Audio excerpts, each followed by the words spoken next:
ঐতিহাসিক সম্মেলনের শ্রদ্ধাভাজন সভাপতি বাংলাদেশ জাতীয়তাবাদী দল 2 নং আশিকারি ইউনিয়নের বিএনপি সভাপতি জনাব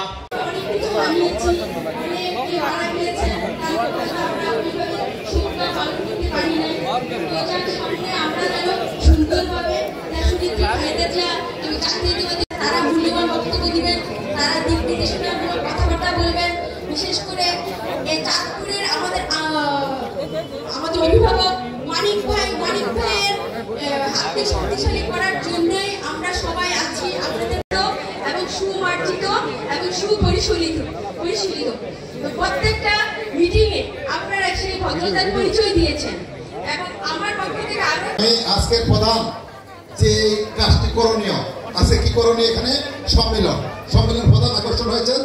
আমাদের সমাবেশ সম্মেলন থেকে পর্যাপ্ত পরিমাণ ব্যবস্থা আছে আপনারা সবাই ইফতারে নিয়ে যাবেন ইফতারে অংশগ্রহণ করে যাবেন।